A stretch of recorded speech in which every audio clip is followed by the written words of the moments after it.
नवरात्रि के तीसरे दिन में आपका स्वागत है। आज हम जिस देवी की आराधना करते हैं वे हैं माँ चंद्रघंटा जी। उनका यह नाम उनके माथे पर सुशोभित अर्धचंद्र जी के कारण पड़ा है, जो घंटे की ध्वनि की तरह प्रतीत होता है। यह माँ का वह स्वरूप है जो अत्यंत शांत और सौम्य होने के साथ साथ युद्ध की वीरता और शक्ति का भी प्रतीक है। उनकी कहानी हमें सिखाती है कि कैसे देवी ने अपने भक्तों के भय को दूर किया और सुख शांति की स्थापना की। तो इस वीडियो में आपको माँ चंद्रघंटा जी की संपूर्ण कथा सुनने को मिलेगी, तो वीडियो अंत तक अवश्य देखिएगा। बोलिए चंद्रघंटा मैया जी की जय।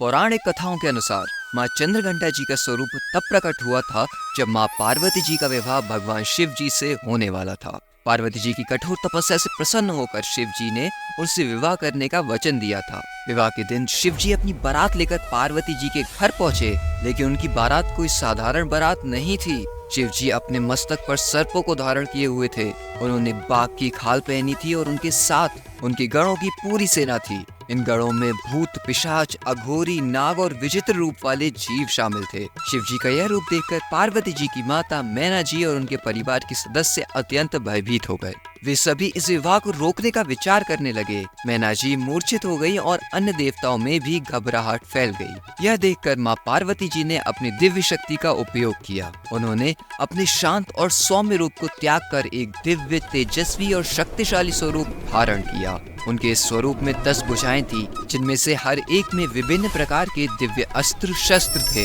वे एक शेर पर सवार थी और उनका पूरा शरीर स्वर्ण के समान कांतिमान था। इस दिव्य स्वरूप की सबसे अनूठी विशेषता उनके मस्तक पर सुशोभित अर्धचंद्र जी थे, जो एक घंटे के समान ध्वनि उत्पन्न कर रहे थे। इस घंटे की ध्वनि इतनी दिव्य और शक्तिशाली थी कि इसे सुनते ही सभी नकारात्मक शक्तियां, बुरी आत्माएं और भय दूर हो गए। माँ चंद्रघंटा जी की दिव्य आभा से भयभीत मैना जी होश में आई और उन्होंने देखा कि उनकी पुत्री अत्यंत तेजस्वी और शक्तिशाली रूप में खड़ी है।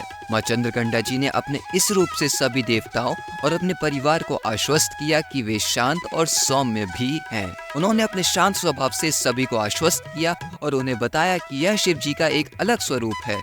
उनकी इस क्रिया से सभी का भय दूर हो गया। तब शिव जी ने अपना भयानक रूप त्याग कर एक सुंदर और मनमोहक रूप धारण किया। इस प्रकार माँ चंद्रघंटा जी ने अपनी शक्ति और शांति का उपयोग करके विवाह की बाधा को दूर किया और अपने परिवार और भक्तों को भय से मुक्त किया। माँ चंद्रघंटा जी की पूजा से भक्तों को साहस, वीरता और निडरता का आशीर्वाद मिलता है। उनकी घंटे जैसी ध्वनि नकारात्मकता, भय और बुरी आत्माओं को दूर करती है और वे अपने भक्तों के जीवन में शांति, सुख और समृद्धि लाती हैं। तो यह थी माँ चंद्रघंटा जी की संपूर्ण कथा, जो हमें सिखाती है कि हमें अपने जीवन में साहस और शांति को बनाए रखना चाहिए। माँ का यह स्वरूप हमें अपने आंतरिक भय को दूर करने और बुराई पर विजय पाने की शक्ति देता है। कल हम नवरात्रि के चौथे दिन की कथा लेकर आएंगे, जिसमें हम माँ कूष्मांडा जी की कहानी जानेंगे, जिन्होंने ब्रह्मांड की रचना की थी। तो इस चैनल को सब्सक्राइब अवश्य करें और आपको यह वीडियो पसंद आई हो तो इसे लाइक करें और हाइप भी अवश्य करें, ताकि यह वीडियो और लोगों तक भी पहुँच सके।